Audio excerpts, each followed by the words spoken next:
J.T. Crowley is Talking Books. On the show, you'll hear from emerging talent and seasoned veterans from around the world.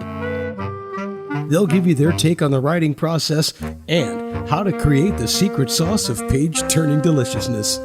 Let's get into that magical mixture of the art and science of creativity. Here's J.T. Crowley, author of The Smart Kids, and your podcast host. Hello, I'm J.T. Crowley, the host of Talking Book Show on Web Talk Radio. And today I welcome Vicki Augustiniak from Troy in Michigan in the United States of America. She's joining me to talk about one of her books, Really God-Guatemala. Her book, which was published by Author House in April 2025. It's the third book in the series of the God Really series. And because she's written two others, and the first one was Really God, Bangladesh, and the second one was Really God, South Africa. And when you look at the title, she's really saying, really God? You're asking me to go to Guatemala? You've asked me to go to Bangladesh? You're asking me to go to South Africa? Yes. So this is what these books are about, but the interview today is just on the Really God Guatemala. And the series is about Vicki answering God's call and her willingness to follow Christ wherever he leads. And believe you me, everybody, he leads her all over the place. He really does. So who is Vicki Augustiniak? And why does she do what she does? You know, for these spiritual adventures, which are very much at times, they're very much out of Vicki's comfort zone. You know, as a retired nurse, what is she doing there? Why is she doing it? But best person to ask for that is Vicki herself. So I'm going to ask Vicki if she'd care to come and join me on the show all the way from Michigan in the United States of America. Vicki, come and join me on the show. Good evening, John. Or good afternoon, I should say, in the United States. It's good afternoon in the United States, and it's good evening here for me in the United Kingdom. And it's quite appropriate at the time because here we've got King Charles III visiting as a state visit to the United States of America. And of course, he references the USA and the UK, and this is what we're doing. There you go. I was just listening to a speech a few minutes ago. It was very good, wasn't it? Yeah. Oh, yes. Anyway, Vicki, who are you? And what's the backdrop, you know, the story behind the story to these Really God books, especially Guatemala? So I'm the oldest of 9 children. I grew up in inner city Detroit, Michigan. Spent most of my childhood. I did spend it in Detroit. Went to Catholic school. Would hear about missionaries, the lives of the saints, and it always was. I was impressed by that. I went to nursing school and became a registered nurse in 1972. And then started working in the hospital. When my daughter was about 6 months of age, I felt the call that God said, you need to go and do something overseas. I said to my husband at the time, let's go and be missionaries. And my husband very wisely said, you can go if you want, but I can't go with you. And I would have to leave my daughter and leave my husband and go do missionary work. And I said, that's not what you signed up for. I was very naive at the time and said, okay, just put that on the back burner, raise your children, raise your family, go to work. And so about over 25 years ago, God put that call back on my heart. I was a nurse, I was practicing, and I felt I was so blessed to become a nurse. through a lot of obstacles in my childhood. And I thought, okay, you need to give this back. And then the chance was, how do I do this? As a nurse, I knew that probably it wasn't wisdom for me to go by myself someplace. And I didn't know what I was doing.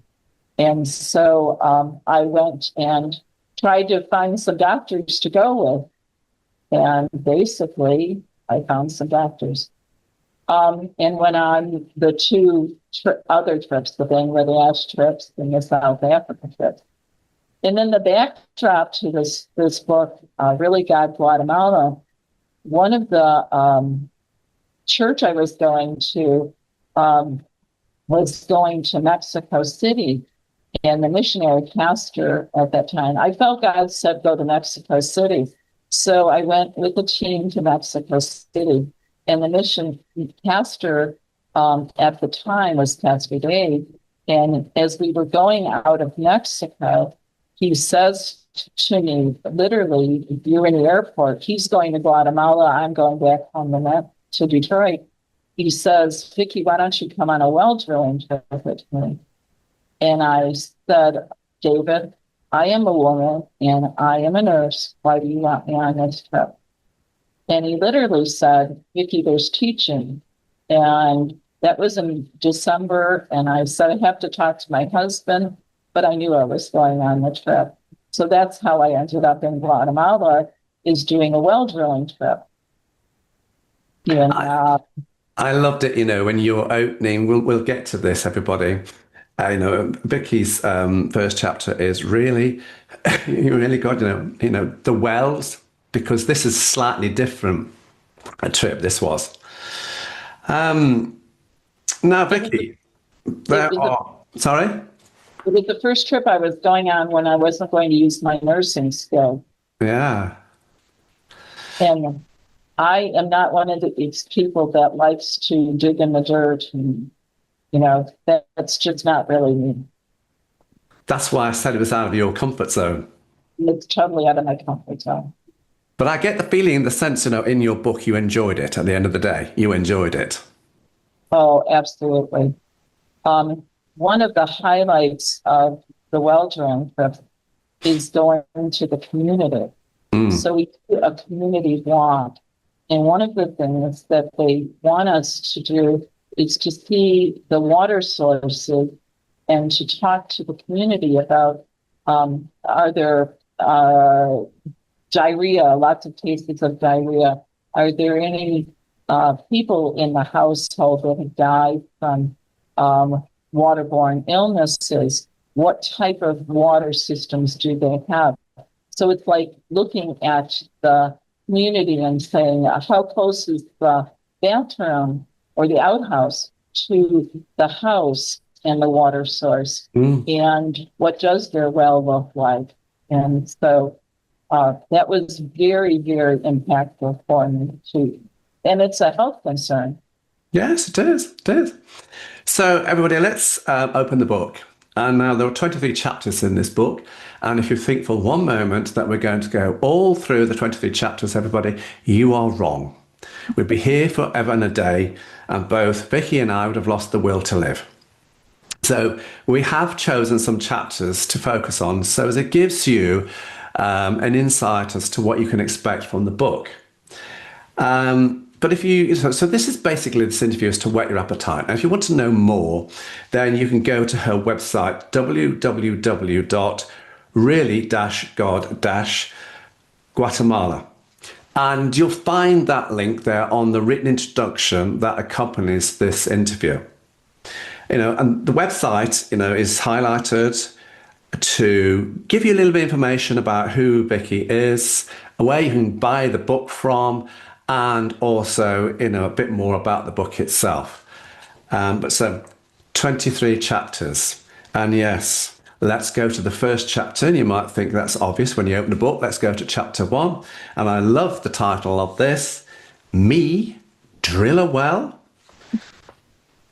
And so when I looked at the book, Vicky, you've set it out, like a chronological diary.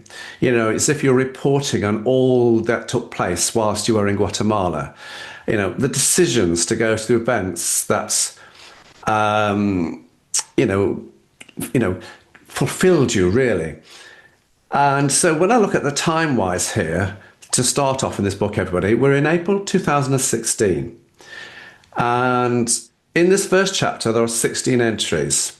Now, you talk about your airport experiences. I get the impression you don't like the airports. You talk about Jamie's house. You're talking to Cassie, Sharon's first experiences, and the drill site in the mountains. There are spiritual lessons, and the women taking her 1-week-old baby to the doctor. That's the story that stuck out for me, plus a plethora of other stories. Vicky, would you care to tell the audience all about your experience on the first few days in Guatemala, especially you drilling? So the first few days, we meet with the well driller at his house in Antigua, very modern house, and we get to know the layout of Guatemala. Then we go to usually at that time, an English and Spanish church on Sunday, and then we go to the hotel, which will be the hotel we'll stay in the week. We go to the community. This particular community was up in the mountains of Guatemala, quite about a 3 to 4 hour drive from where we were staying in Antigua. We had a translator, Cassie. So I was just so curious. Everything, the landscape, where we were, I kept asking for all kinds of questions about, what about this and what about that? So Cassie would answer me as patiently as she could. And then we would get up in the morning, and the first morning we go to the drill site and, where we were going to drill the well. And on this particular trip, the woman, one of the women in the community, had been slated to get a well around her area, but because there was infighting about water, this particular area, after a certain time of the day, they didn't get water because it was like after 11:12, the water was just minor drops coming down the hill. And so it was a poorer area. And so she had said, let's not fight. I'll delay my well drilling and you can put it in this community. And it was a Mayan community. The women were dressed in traditional Mayan. Some of them spoke Hmong. We would go and do the community walk, and then we would go to the school, and we would teach in the school. Simple hand hygiene, oral rehydration with the children, which was we were talking about 200-300 children, not all at one time. Sometimes there'd be 100, and we would do several lessons and crafts with them that go with the lesson. We would then do an afternoon lesson with the women of the neighborhood. Tiny told me, who's the lead well driller at the time, pulled me aside and said, do you want to drill the well? And I said, I don't know, but he encouraged me so strongly that I did. So basically, you're pushing the button and the pipes go down, and you push the button and the pipes go up, and you push the button and the pipes go down. That's the part I did. And so I technically did really well. Fortunately, I can only stay there about a half an hour because we were working with the kids, and my absence, there was only 3 of us doing the teaching. And so my absence was uh, felt, because trying to corral through 100 children is a lot for one person.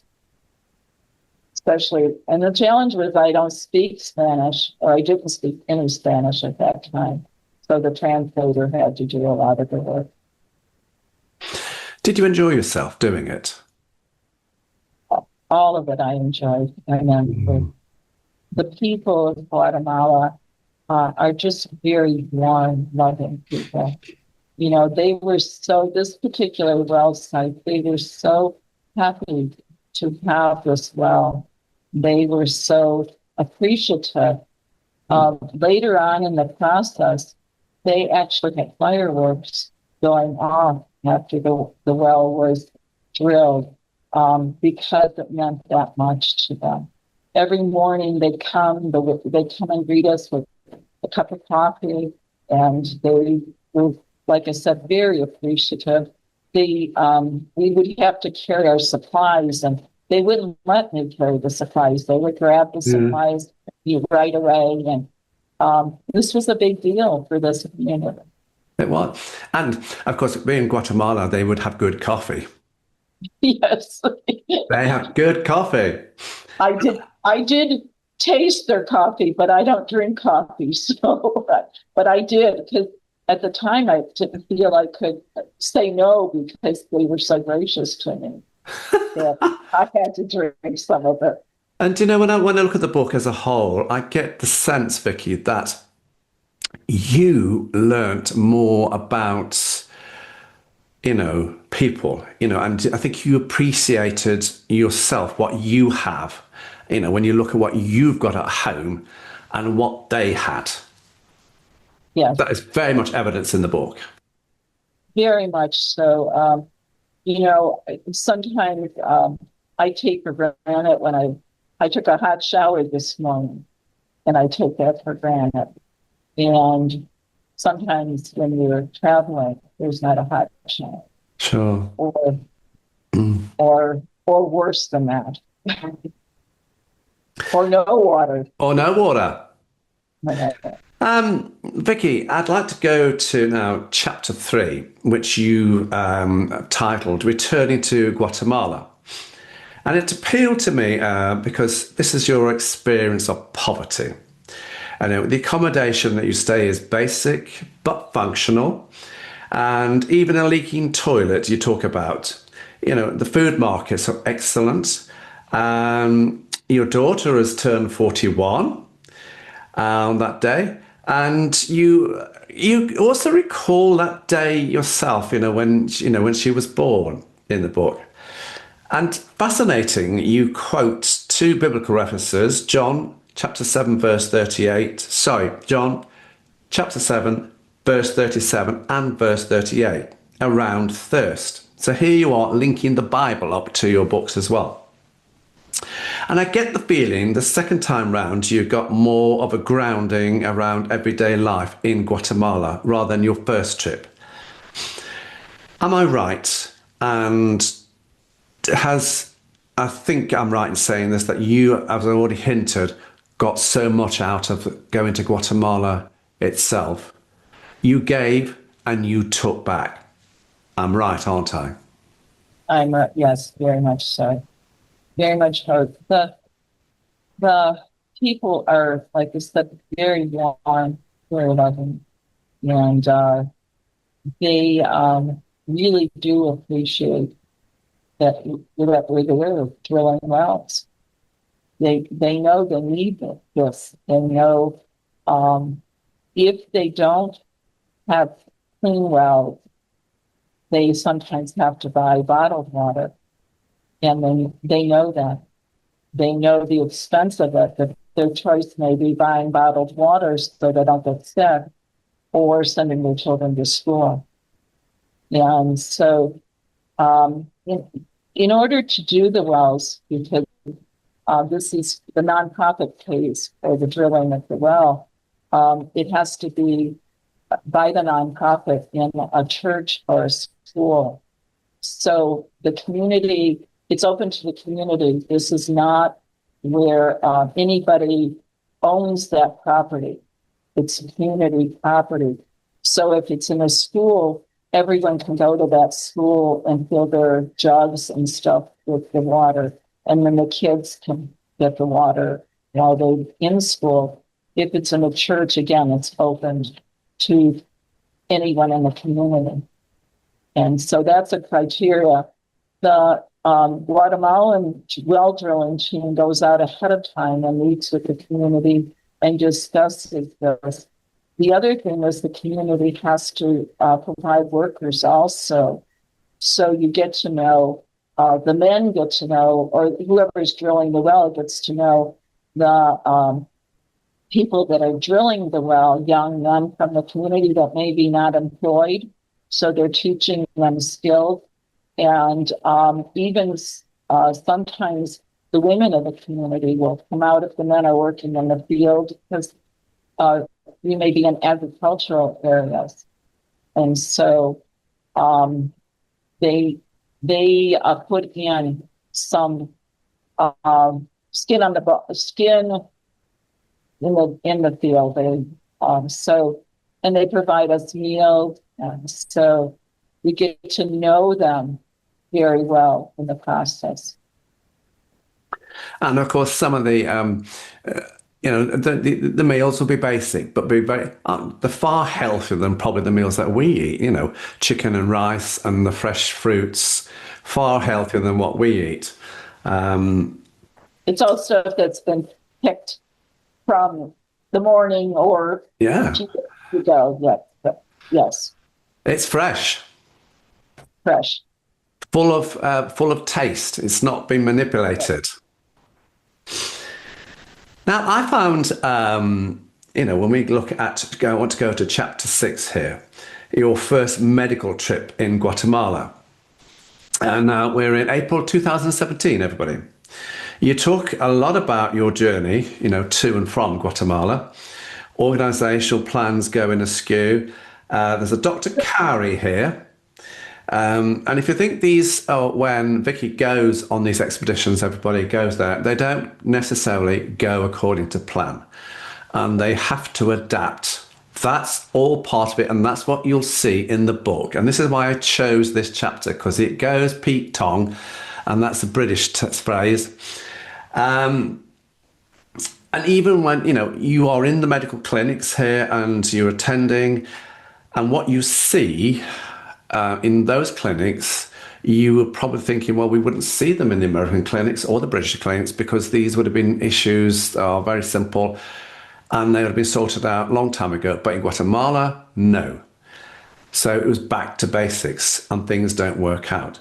So I want you, if you'd be very kind enough, to tell the people what was going on in your first trip to Guatemala for the medical trip. First trip, first of all, Dr. Carey, I knew from the hospital I worked at. Dr. Carey is a pediatrician, and we would sit occasionally at work. And once we found out we were missionaries together, we would talk about it. I was going to Bangladesh at that time, and she was going to Guatemala. And so she would tell me about her trips to Guatemala and stuff. Never in my wildest dreams at that time did I ever think that I would work with her. She left to move to Florida. And so that was the end of our relationship. So then Pastor Dave met a man who was in Guatemala, in Zacapa, Guatemala, which is more of the desert area, who had a facility that he was looking maybe that he had built, but he was looking that maybe he would give it to someone. And so we had toured that facility, and then we were going to do this medical outreach in that facility. He was going to facilitate it, and Dr. Carey was going to come. And anyway, Pastor Dave had other things that he had to do, so he was not able to come on the trip. And it's Dr. Carey, Tim, and 2 other people on the trip. So we're going to his clinic, and we're going to see people. Again, there was me and Dr. Carey, so I'm acting as a person that is going to see the patients too.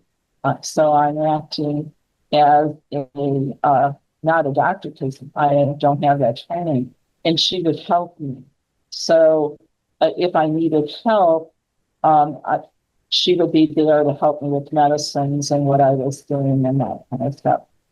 So we went and did a few days in her clinic, in the clinic, and saw patients. It was challenging for me. That was the first time in all the trips I have made where I was responsible to write medicines or decide what medicines that people were getting. And so I was challenged. It was a very hot, Zacapa is very warm. So that was different too. Because the first few trips I was up in cooler climates. So that was a challenge getting through that. Do you want me to go on? I'm fascinated. Yeah. So we ended up doing two things. We went to a clinic. What surprised me when we went to the clinic, it was a brand new building was being born, but Dr. Carey was able to go in that building without showing her credentials. Okay. Pastor Noé had taken her in there, and because he had said she was there, they let her see patients. Mm. And so, because again, I didn't speak Spanish at the time, I was not a whole lot of help other than just to be there, see what she was doing, and support her. One of the interesting things we saw was a woman that had lost her husband a week before, and we were taking care of the kids. And that became very eye-opening for me to see what she was going through and her experiences and watching these kids. Some of it, too, was watching these kids become adults, because they were trying to take care of their other sibling. And they were young children. But the woman was devastated. And so, and then with that trip, Tim had decided that we would do a feeding for the kids in the mountains. So we made food and we took it up to really high mountains where almost impossible to get up, slippery. And we just fed the kids. We tooted the horn, and the kids came, and we fed the kids. And Dr. Carey saw some children there while we were up there. I played with the kids. When you go to these places, Vicki, do you feel that your own faith is enhanced, your own following of Christ is enriched? Of course. Especially, usually when we're going, we do some pre-meetings ahead of time. We do some devotions while we're on the site with each other. In the particular organizations that I've almost always present with, I take it back. I have done one that was not Christian organization. So I'm already with people that are faith-filled people. And so we will sit sometimes half an hour, 40 minutes in the evening preparing ourselves and praying on the way before, when we're traveling. Yeah. To prepare ourselves spiritually. I thought I was right there. I got that sense when I looked at the book as a whole. Right. Now, normally, everybody, I give a brief insight as to what is going to be unfolding within the chapter. And occasionally I don't do that. I turn this around to the author and say, you tell us what's going on in this chapter. So I'm going to do it here. So Vicki, chapter 13, A Chance Meeting. What's this book? What's this chapter about? Please tell the audience. Now, what's going on here? What's cracking off here in this chapter? A So chance meeting. after I did a few trips, particularly with Pastor Dave, he finally came to me after we've had many discussions and asked me to become medical director for his nonprofit, which is Integrity International. And so I was on a big learning curve, a huge learning curve. I educationally do not have any public health background or any of that stuff. I'm just a nurse who worked and had a little bit going for her, and I didn't know what the heck I was supposed to do with all of this. How do you manage? He at that time had church builds and well drilling and wanted to add the medical part. And when we got to know each other, he said, why don't you see if you can do that? So in the process, we were looking, he was also searching, like, how do we do this? There's an organization in Michigan called World Medical Relief. And so I went there one day to they had a luncheon or a barbecue for us. And I met this man who told me about this called Global Medical Health Conference in Louisville, Kentucky. And so I said, well, that would be a place I'd probably find what I'm looking for, how to do this effectively.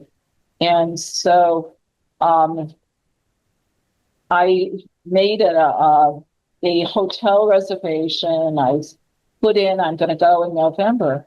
Well, as it turns out, I went to Baltimore in July that year and was supposed to get on one bus or van, but ended up, I didn't make that van and got on another van, and I knew the people. It was a convention, and I knew the people with the convention.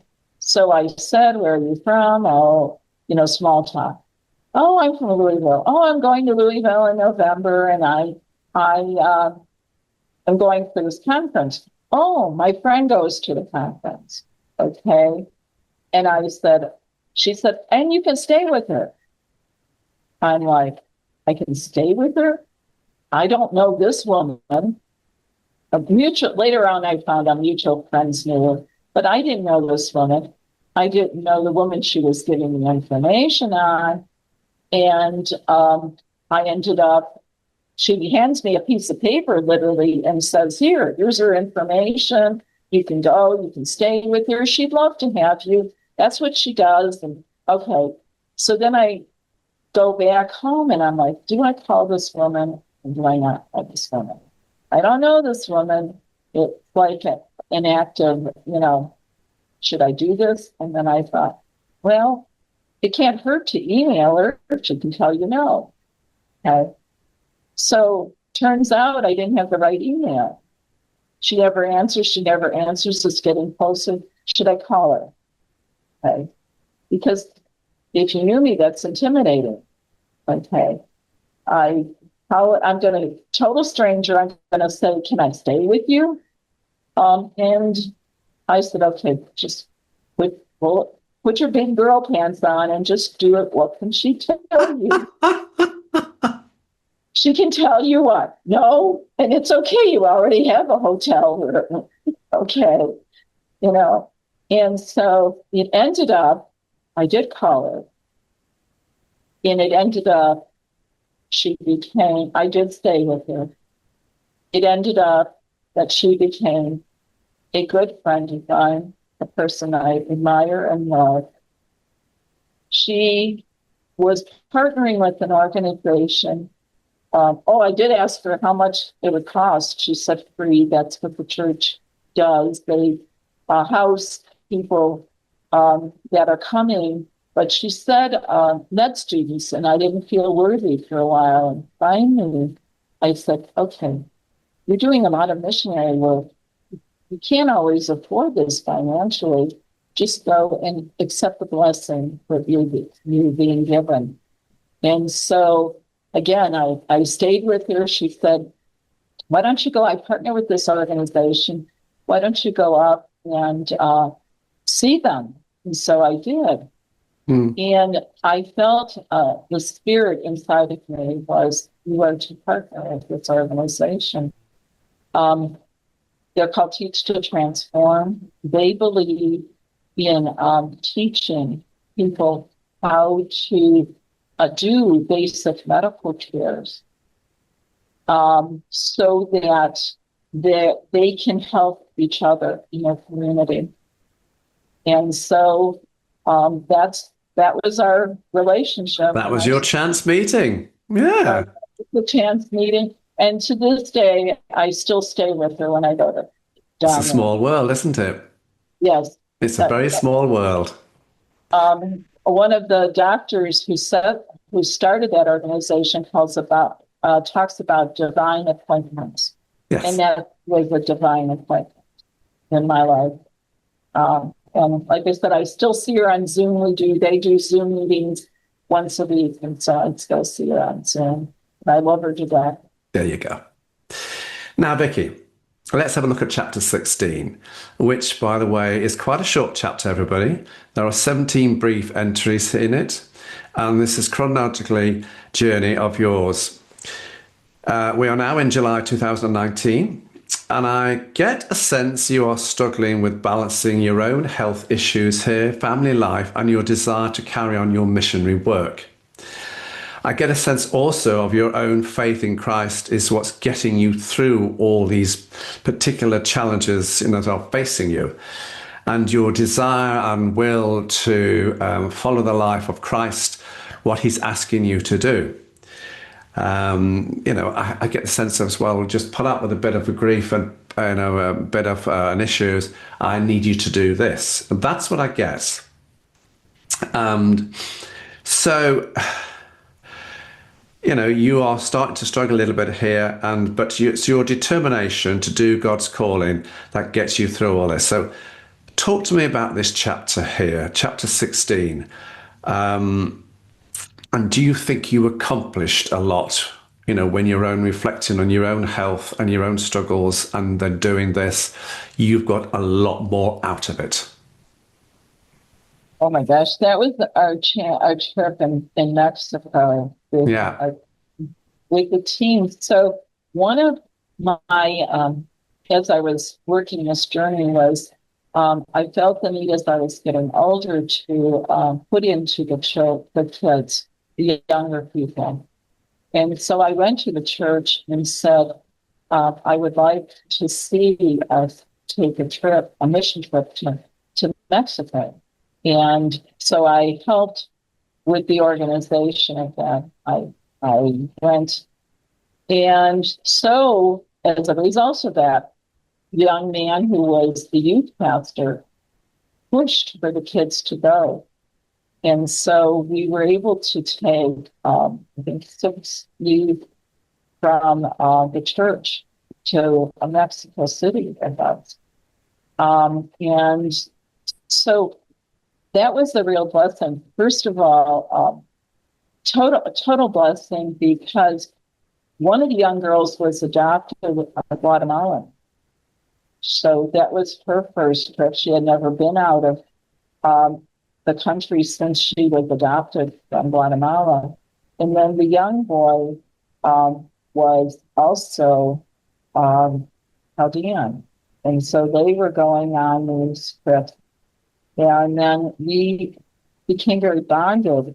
I still see these young people that we had the trip with. Yes, very much so. It was a spiritual growth too. One of the things too, this organization had been working in Mexico for over 20 years, and they're very, very spiritually they go and help the pastors in Mexico. And yeah, it was a very good trip for me. Now, I thought I was on the right track there, and I'm glad that you answered it in the way that you did. Now, Vicky, chapter 19, Christmas 2019, is very interesting. And as I said, it's a very interesting chapter today. And I nearly went with chapter 20, COVID-19, but I thought, no, we're fed up with COVID-19. We know all about that. Let's go to a different chapter. So that's why I went for chapter 19. And it's a very brief chapter with only 10 diary entries on it. Time-wise, we're December 2019, and your conversation on the bus with David was very interesting, especially as he reaffirms the project in Guatemala is moving forward. You mentioned, and you've already mentioned this before, teach to transform. Edward's a new youngster wanting to do mission work. You chat with John. You've got Grace's church at Curato in Viento. So it's a brief chapter, but it's packed with a lot of information, a lot of interesting stuff here. Spill the beans. What's cracking off here? Oh, what's happening here? Oh, I'm trying to teach to transform. At that point, I'm trying to see if we can move forward to get them into Guatemala. They mostly do African work. And so I felt God put on my heart, you need to take them there. You need to take them and teach people how to do basic medical care. But there was some obstacles in that because they wanted us. They had certain things that they wanted to partner with. They wanted to partner, and so how do we do the partnership? Mm. You know, they worked mostly in African countries, and so you have the English in African countries where in Guatemala we were going to have to translate. We were going to have to do that, and then how are we going to do it? How are we going to partner with people in Guatemala? So that was there. That was actually when I went back. That was just before COVID. And when I looked at the chapter, I said I wasn't feeling good just before that. I said maybe I already had COVID. Now that you look back and see the situation, so in that I had several talks with Connie, who was the head of OSI, on how to move forward with this. Is this possible to move forward? And so, again, I was struggling with how do we do this? I personally, after I'd done so many clinics, was a little bit doubting whether giving someone 30 days of pills was a wise thing. I thought it probably is better to teach them how to help each other. Now, mind you, this was just before COVID. And when COVID shut the world down, their model is absolute, not only teaching people how to do vital signs, but how to deliver babies. And they also have now included programs that are emotional trauma training, and they do agriculture and they do economic empowerment too. And so, and then moving forward too with how are we going to start incorporating? That was a chapter too where the doctors, I was trying to recruit doctors, and that's always been doctors or nurse practitioners. That's always a challenge to ask a doctor to give a week of their life up. And so I would ask somebody and they'd say yes, and then they turn around when it came to to actually getting the plane ticket, we're not going. And so, yeah, those were challenges I faced a lot. Mhm. Now, as I said, everybody, there are 23 chapters. The last chapter I want to go to explore is chapter 21, a trip to El Salvador. So, Vicki, talk to us about the experience you had in El Salvador. Talk to us about the people you met and you helped medically, and how your own prayers help you with your missionary work. So in El Salvador, that was during COVID. So during COVID, I had, first of all, when COVID occurred, I had trips scheduled. Okay. And being a nurse, I said, I was advised by friends, why are you going to work? Because I was still working, but I was working contingent at the time, meaning I could pick my own schedule. And they said, you're older, you're vulnerable, why are you going to work? And I said to myself, you have to go because this life event has occurred in the world. And people need to know it from a different perspective, a nurse's perspective, what I was seeing and what I was hearing. And so I was struggling because I had, I think, 4 or 5 trips planned that year that constantly were canceled. Even some trips in the United States. I was going to go to New Mexico, to an Indian reservation that I agreed to go and put money down, and they'd be canceled. They'd be, they couldn't go because it was too unsafe and there were restrictions. And so I was struggling with all of that too. Finally, as things were starting, so I recorded all of that, my feelings and some of the stuff that was going on. But finally, Joyce Meyer's Hand of Hope was doing the trip to El Salvador. It was a very short trip. It was only a 3-day trip. But finally, we were going. Okay, we were going to go during COVID.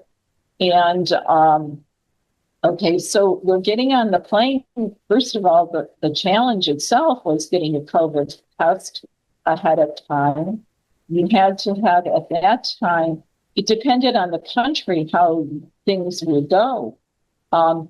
So you had to have a written copy of the COVID vaccine in your hands to get on the plane.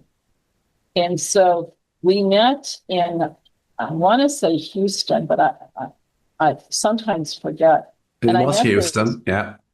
I met this young woman. Well, you have T-shirts on when you're going, and in Joyce Meyer's, we didn't know each other. So we're all from all different places in the country. We don't know each other. So the T-shirts are really important. So you know who are your teammates. So I met this young woman, and she's having a panic attack, literally. That's the best way I can describe it, because they're not letting her on the plane because she didn't have, and at that time you had to have the test 72 hours before you traveled. So there was a time restriction too, because that particular trip I did the test 24 hours before. So I had to go back and get the test again. So she's having a fit. So I said to her, I'm going to pray for you. And so I prayed, and she ended up getting on the plane. And so that was one of the things. On the trip, first of all, Joyce Meyer, because she announces these, El Salvador wouldn't let us announce that we were coming because they were afraid there'd be a riot and they didn't want people out in the street. So what they decided, in order to keep us, so we didn't get COVID, anyone that had COVID symptoms would be seen by the local doctors. And we were like separated, and they were all dressed in gowns and hats and masks, and we were still wearing masks ourselves. And anyone that could be like not COVID symptoms we would see. And so one of the people that really impacted me on that trip was this older lady who I looked at her and I knew she was in pain. I knew she was. And so through translation, I went up to her and she had an earache. And I looked at what they ordered for her, and they had ordered Motrin, and she was sitting there in acute pain. And I'm like, let's get this woman something, and let's change it. She hadn't eaten all day. She was sick. Let's get her Tylenol rather than Motrin for pain. And later on, she looked better. But it's really interesting how things work out, because just recently, I had a really bad, severe ear infection.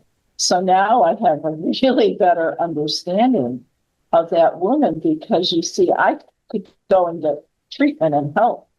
And she came to that clinic that day in severe pain and didn't have the options that I had. Vicki, that's the book, everybody. That's the insights that we've given you. Who would you like to see reading your book, and what you want them to get out of it? As I reported, okay, my husband and I were just talking. I've been documenting this for over 23 years. So many of the trips that I took, I've now done over 40 trips. So many of the trips that I took, if I did not document, I would not have remembered many of the things and the people. And I think what I want to get out, for people to get out, is I am not anything special, because many people would think, oh, she's done all this stuff. I'm not anything special. I just have a heart. Part of it is from my childhood myself. The oldest of 9 children, we didn't always have, we had always had food, but we didn't always have, the other things that go along with it, And so I wanted people to see that it's not just me special, there's other things that you can give back to people. I feel very blessed I became a nurse. I didn't have even the financial wherewithal. And I want them to get the sense of that you don't have to be special. You just have to be a willing person. And you're going to make mistakes. You don't always do things the right way. You don't have to always say it. Sometimes the funniest things that have happened are the things that we laugh about most are the things that, that weren't exactly the right way, or didn't work out quite as I thought they did. And so I want it particularly to inspire young people, because one of the things that I see as I keep going to the conferences is there's a real desire by young people to help, to use their God-given talents in whatever way. And sometimes people think, well, you're a nurse. No, one of the examples I have, and it's not in this book, but it will be in the next book, is I went on a trip with a social worker. And I said to her, I don't know what you're going to do, because you're not going to counsel anybody in 1 week. You're not going to do therapy. And I said, maybe you're just going to paint nails. And so she's trying to go ahead, and she comes up to me and says, the pastor doesn't want to, talk, and there's really, and she doesn't speak Spanish. And she said, I'm just going to paint nails. And you know what starts happening? She starts ministering to women and children. Wow. There you go, everyone. And so sometimes, it's just like, I don't know what God calls a person Mhm. to. And it doesn't have to be just in foreign lands, because I get this all the time. People ask me, why don't you do stuff in your own city? And I said, I do. And I have documented some of that stuff too, stuff in my own city. Okay. And the challenges, I mean, because Detroit has gone through a lot of stuff over the years. And so, and we have poverty in Detroit. So you briefly said there's another book coming out. So is this going to be another Really God? And where's he taking to with the next book? Well, right now it's Really God. Okay. And I don't have the Really God. I think it's continuing the story there, but that's the work. That's the title that is in my brain. I'm willing to change that title. Okay. So we're more in Guatemala, more in Mexico, and I went to Uganda in October last year, and so that will be part of it too. And when's the new book coming out? Do you know? How long's a piece of string? I'm only on page 44, so Oh, it could be a while, everybody. It could be a while. it's going to be a while. Anyway. Even though it's written in the form, you still have to reread it and Oh, you do.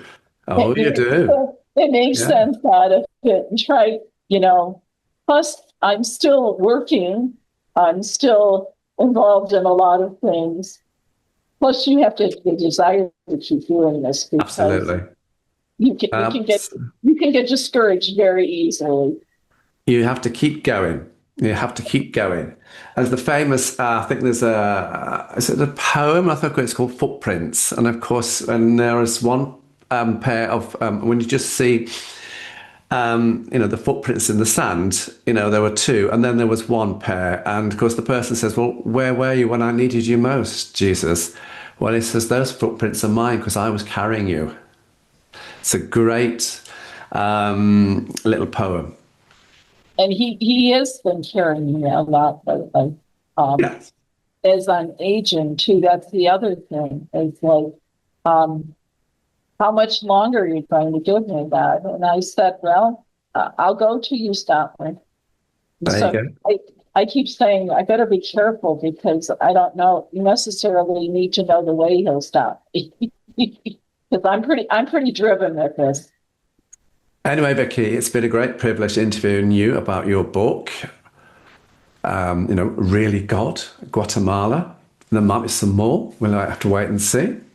But go and visit her website and see more about herself and her book. But I just want to say to Vicki Augustiniak from Michigan in the United States of America, thank you very much for coming on the show. So, John, it's been delightful to talk to you. And it's been wonderful chatting to you. Anytime you want to talk, just let me know. We can have a conversation, and who knows, maybe I'll make it to England again someday. Well, if you phone up King Charles, he might have a spare seat on the plane coming back. Or you can come to the United States. I've been a few times. Anyway, thank you very much for coming on the show, Vicki. I'm JT Crowley. Thanks for listening, watching wherever you are in the world. Until next time, stay safe.